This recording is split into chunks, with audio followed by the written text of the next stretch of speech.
Talking with famous people. Hi, host Eric here, host of Talking with Famous People.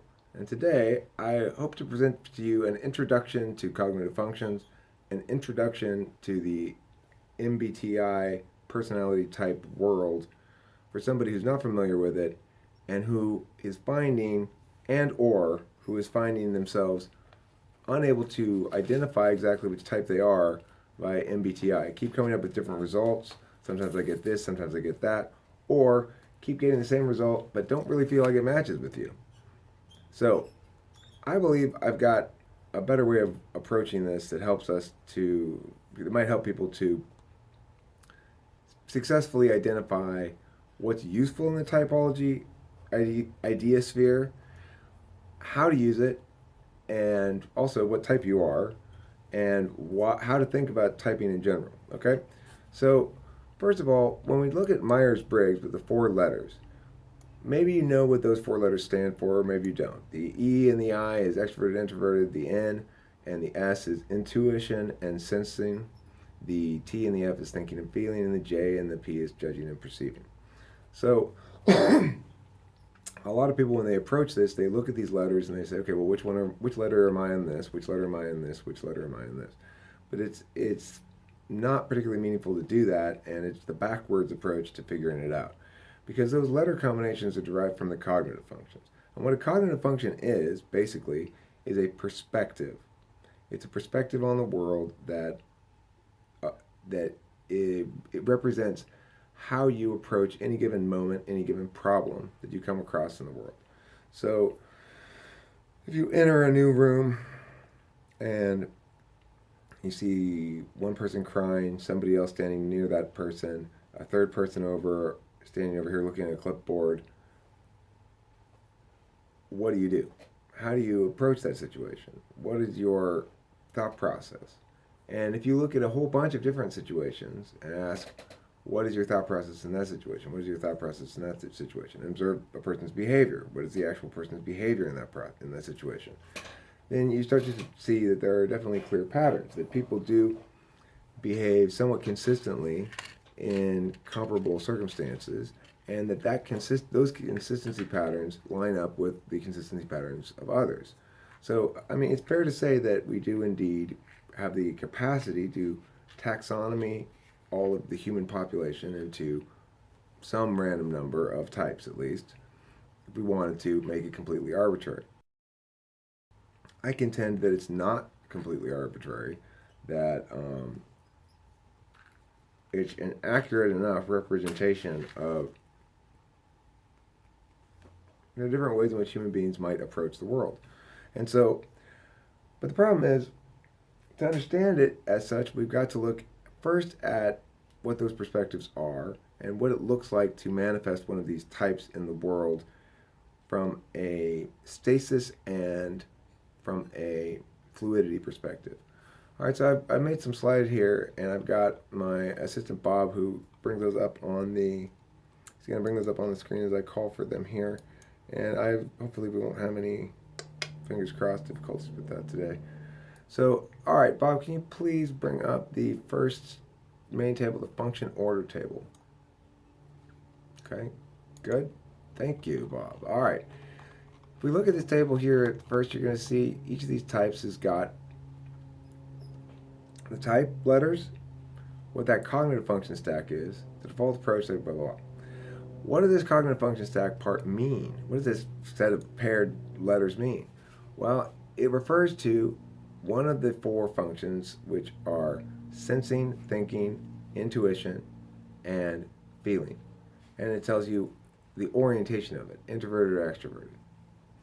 So, functionally though, the important thing to note, and I'm going to ask for the next slide, Bob, okay, actually go back. All right, sorry, let me go down a bit. So if we scroll down here to the bottom of this slide, what you're going to see is an assignment. Space, NITE, FI, and SE are space functions, which means they come at life from the perspective of stasis. Time function is NETIFESI. So introverted intuition. Well, what is this function called intuition anyway that we keep talking about in Myers-Briggs and in the Jungian cognitive function model, which is what Myers-Briggs was derived from Carl Jung's work.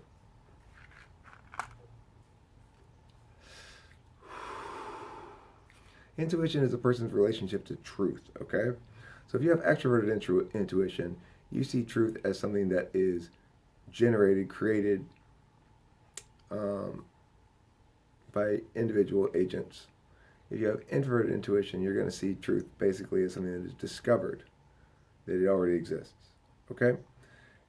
People might explain intuition in a number of different ways, and it's hard to explain, but what I want to do now is to deviate a bit from the existing model and tell you that in my understanding of things, the only truly judging function is intuition. It's not a perceiving function, it's a judging function. It's the way we judge everything. At the end of the day, we adjudicate the truth or falseness of something by comparing it to our intuitive sense of truth regarding that thing. For example, philosophers have come up with all sorts of ethical models regarding how to adjudicate whether a given set of actions is moral, might be moral, will be moral if we take that action or not, was moral if we already took that action.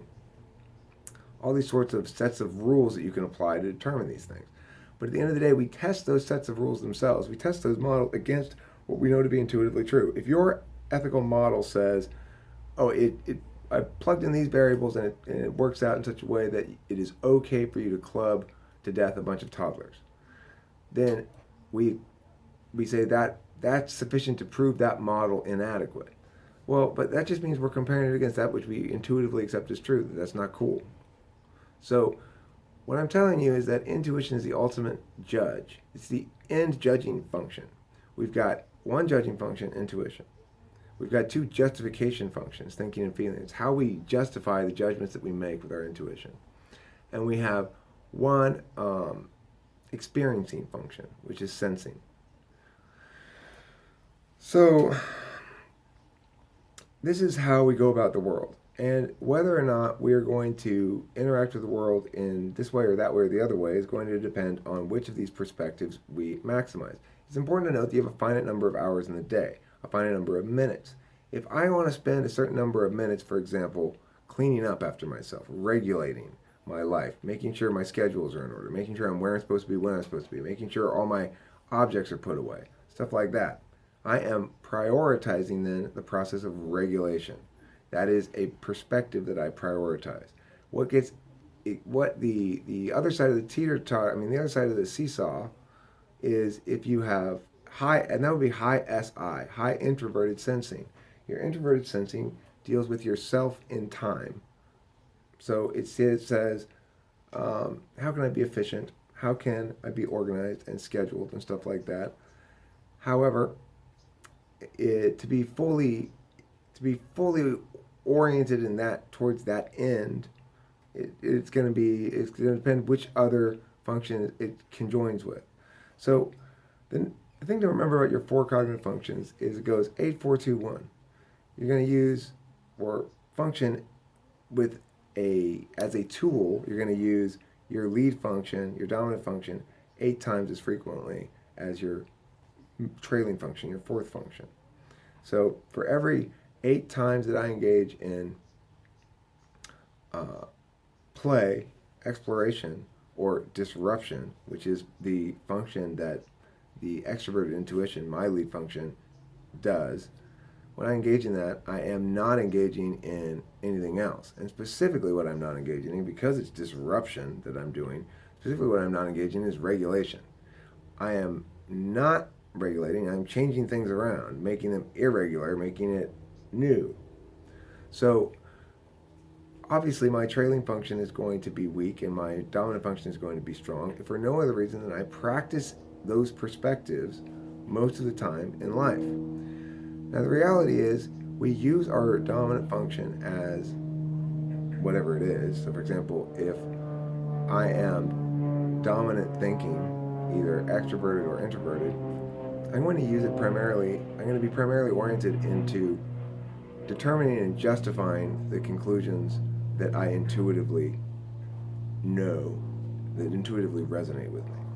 So again, not really using this as a judging function, we're using it as a justification function. If I'm leading with FI, for example, I am viewing the world through my own feelings. I am trying to make my own feelings permanent. I'm trying to find something to rely upon, to hang my hat on regarding my own feelings that allows me to feel safe and static. Because if you're coming in the world with one of these space functions, then that means that you are assuming that everything around you, all these things, a space function assumes its domain, the jurisdictional thing that it addresses, it assumes that stuff is moving and it wants to pin it down. If you're talking about your time functions, it assumes that the stuff you're looking at is static and it wants to make it move. So this is important because it explains a lot about how we interact with each other and how we sometimes have miscommunications. If you look at these default approaches up here at this slide, you'll see one of these following functions is going to be yours default approach. You're either going to proceed, that is to say, you're out there experiencing, moving through life at every given moment and not so much worried about big picture stuff and just experiencing stuff more or less. Get, that means you're very much focused on the other people in the world outside of you, and your job is to basically make connections between people and get from them and get out of them things. But not in a selfish, greedy way, but in a very helpful way. If you're leading with FE, you're very well liked and very helpful, and we all appreciate you, and we like you very much. Thank you for being so others focused. We appreciate it. And if you are leading with TE, well, you're going to be the director, the boss type, who wants to tell everybody where to go, but only in the service of efficiency. Your FE is going to tell you where to go in the service of everyone's feelings. If you're an ENTP like me or an ENFP, our job is to disrupt. We go into any given situation looking for vulnerability in a system, vulnerability in a problem, ways to do something new that elevates things. Not in a bad vulnerability way, unless we turn bad. Sometimes we do. ENFP, same thing, but on a different domain. The ENFJ, oh, we already did that. Push stay. Okay, stay is the alternative to the directing push type person. It's resistance. It's somebody who's mostly interested in their own feelings. As long as their own feelings are good, they're good. If they're not going anywhere. And render. Render is the thinking function that tells us, here's the meaning I'm assigning to these experiences that I've had. And I'm processing it into meaning. I'm turning experience into something else or giving it additional utility by assigning to it meaning or relating to other existing models that I have and stuff like that, okay? And then lastly, we've got finalize. Finalize is the alternative to disrupt in terms of the intuition, in terms of approaching truth. You either approach it from a solvency perspective, which is finalize, which says the solution to this problem exists out there and I just need to discover it. Or you approach it from a disruption perspective, which is the problem is it derives from the lack of seeking and making the solution, rather than from the failure to find it. So now we understand that you've got these different functions. Let's go down to the next slide. Bob, can you please go to the next slide? Excellent, thank you. That's very quick this time. And you see on this next slide we've got what you call your inverse proportionality table. There we go. Okay.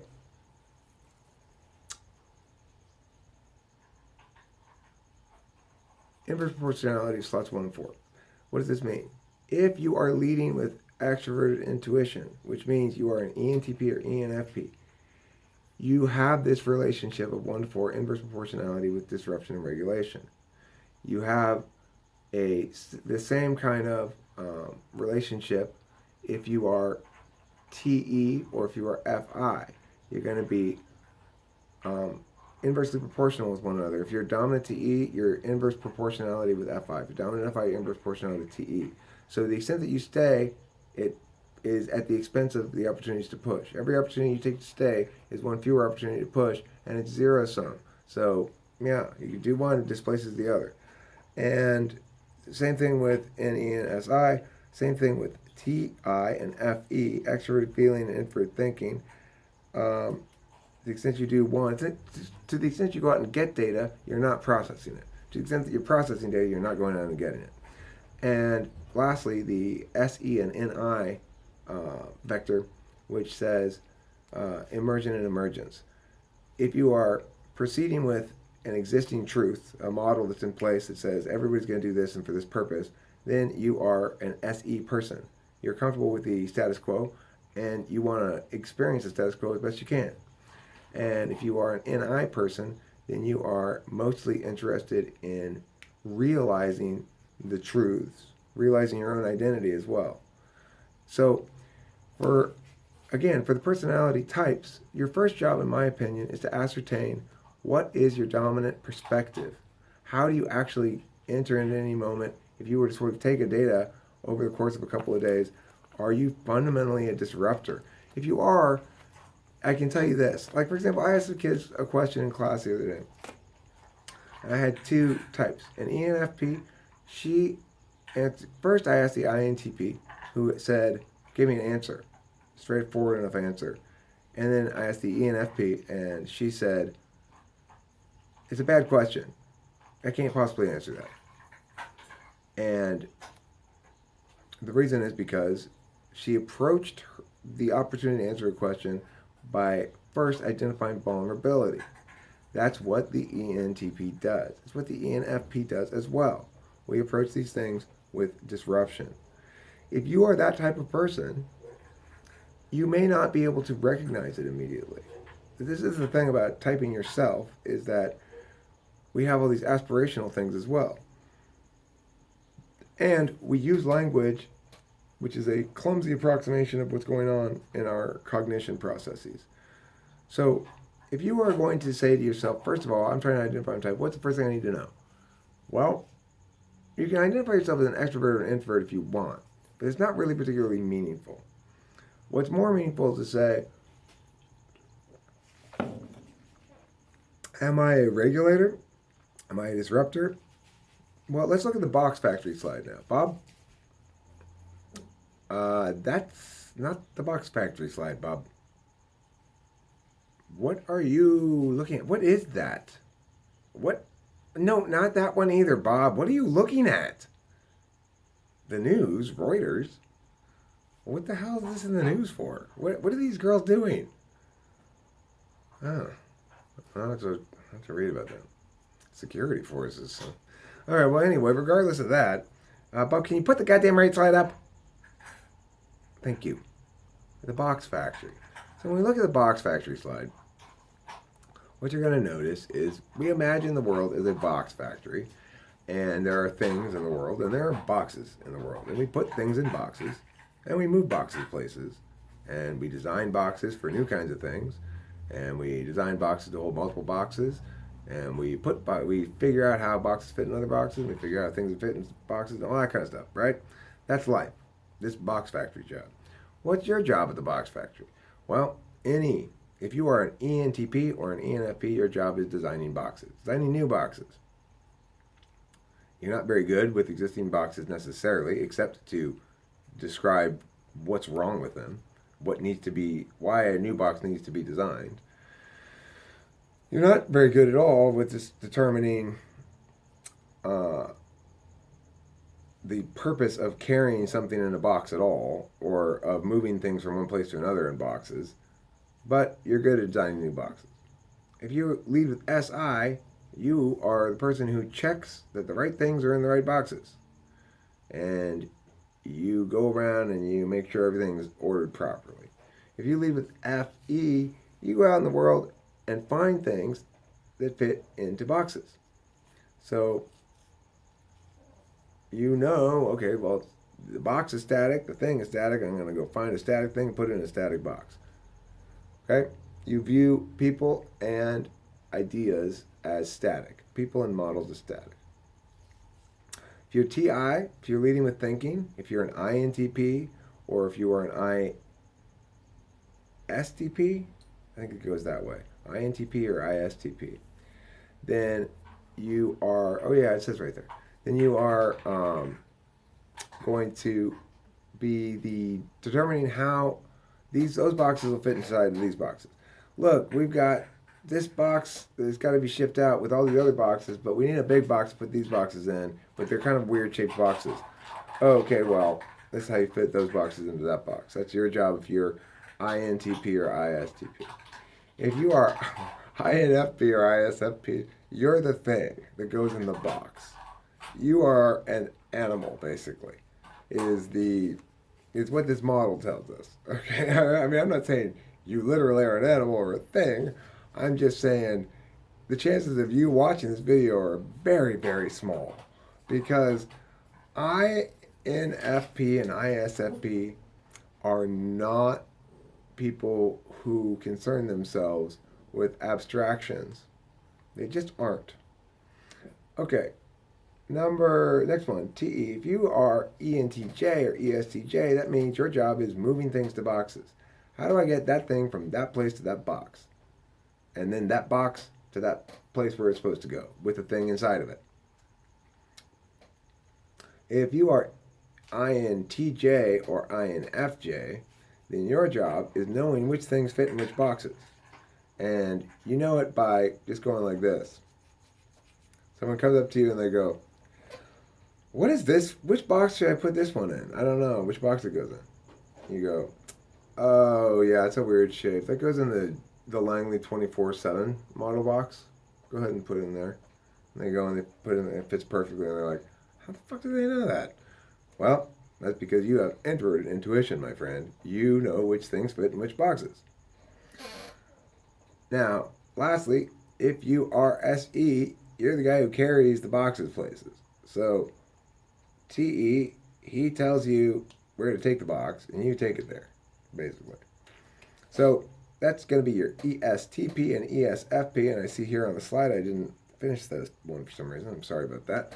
Let's go on to the next slide now, so we understand ourselves even better than before by looking at, which slide do we want to go to next? I think it's the last slide. Yeah, oh no, it's the second to last slide. Okay, the next slide is going to be the wave particle slide. If you look at this slide here, you're going to see that your slots 1 and 4 are listed in the first column. And if you don't yet remember who's who, it goes ENTP, ENFP at the top. And because those are both the two in extroverted intuition dominance. And then next, the SINE part will be for the I'll put it here on the goddamn slide. God damn it, Bob. Now we have to go back in time, remake the slide, and you have to put it back up again. Can you put it again, a new one? Yeah, we'll pause here to make the slide. Okay, there. It's made. Okay, good. So there you see, it shows you your types underneath the slots 1 and 4 there. And you can see what type it is. But the important thing here is to note, number one, you've got several relationships with time. If you're coming from a time perspective, then you're fundamentally going to be saying, okay, things are static, I need to change them. That's being a wave. Now, you could be involved in then, what are you focusing on once you get into that domain of stuff? Well, if you're focusing on frequency, you're focusing on the ways in which these changes are regular. If you're focusing on duration, you're focusing on the ways in which these changes are complete or incomplete entities. If you're focusing on interference, you're focusing on the way in which these changes interact with each other, but still requiring you to focus them on, to think of them as basically complete entities, static. If you are in E like me, though, you go in and you look at the wave and you are interested fundamentally in how we can change what's already set firmly in the domain of change, namely frequency. It requires duration, ongoing things happening for there to be a frequency. And so we're in the land of change. And in E, it says, not only am I on team change, I'm interested in changing your change, team change. I'm interested in disrupting the frequency itself. That's the extroverted intuition's approach, because it's the most timey. The most spacey of all is going to be FI, which will tell you Well, we're not going to tell you anything. It just doesn't even have any purpose. It just is there to be as it is. That's it. So what you see here is these different functions. This is who you are basically is manifesting one of these focuses, one of these sight priorities first and foremost. But note, your dominant function functions both as who you are and as one of the choices of things you can do. So if you are, for example, an INFJ, you are dominant in I. You see the world as a place of truths to be discovered. And you can choose to act upon the world through that lens as well. That's your first acting function. In between that and the alternative to that, the counter of that, which is extroverted sensing. So on the one hand, you're seeing the world as truths to be realized. On the fourth trailing function, your last option, you're going to see it as basically things to be moved. Things to be moved around. You just need to move around. That's all. I'm tired of no more truths. I need to focus just on non-truth things, just, feeling the burn or whatever. You'll have a weird occasional obsession with your body, your weight, your appearance, but you know better, but it's your fourth function. If you're an INFJ, that's how you experience life, through those four functions. The middle two, though, those are much more flexible. So it's important to understand that whether or not you're an ENTP or ENFP, the reason it's hard to determine is because, ENTP and ENFP should be pretty easy to distinguish. But the thing is, people get confused because they get fixated on those four letters. If you understand that your perspectives are going to pair up and you're only going to have a set number of perspectives. I don't view things through the lens of introverted feeling. I don't really understand what it means. I don't see my feelings as static at all. I see them as little things that are like scratches, right? Like itches, You get itches periodically. You don't think of them as things that you possess, and you don't think of them as things that persist or have particular meaning or importance. You just think of them as occurrences. That's how I view feelings, introverted feelings, my own feelings. I don't view other people's feelings like that. I view other people's feelings as static objects that remain the same until I revisit them again, which is, of course, absurd on both levels. Why do I see it that way? Because of the order of my cognitive functions tag. I have TI second and FE third. The TI means I lean towards prioritizing the thinking approach of my justification process. But additionally, I can turn to the feeling approach of my justification process if I want to. I'm just not as inclined towards it, or not quite as many circumstances demand it. The reality is, though, those two functions, they reflect frequency of use and not necessarily ability. Note, however, what does limit one's ability is one's position regarding the static or fluid nature of things. So if you think people are static in their emotions, you're going to have a limited amount of ability to. All right, so that's a 30-minute intro on cognitive functions, on Myers-Briggs personality types, on what I believe is the correct modality to understand this thing. Note, please, again, that you start with stasis and change and realize some people are all stasis, some people are all change, and some people are mixed. It's 4, 4, 4, 4. So there's 4 all time, 4 all space, 4 dominant space part time, 4 dominant time part space. And I'm putting this last slide's been up now for a while. Bob, thank you for putting that there. Understanding cognitive functions, operatives of fluidity and stasis. Take a look at this one as well. If you are TE Dom, then you are interested in efficacy. TI Dom, precision. FE Dom, motivation. This is extroverted feeling, extroverted thinking, right? Introverted feeling, sufficiency. Extroverted intuition, flexibility. Introverted intuition, distinction. Extroverted sensing, oneness, and introverted sensing, predictability. These priorities of yours, what of all of these things, which do you prioritize most, is a good question to start you on the path of understanding your personality type. Don't get caught up in the JMP at all. Those things are wrong. Anyway, thank you very much for watching Talking with Famous People. If you watched this whole 30-minute video, I greatly appreciate it. If you didn't watch it, then I still greatly appreciate it, but you're not here to hear that appreciation. That's the thing. Talking with famous people.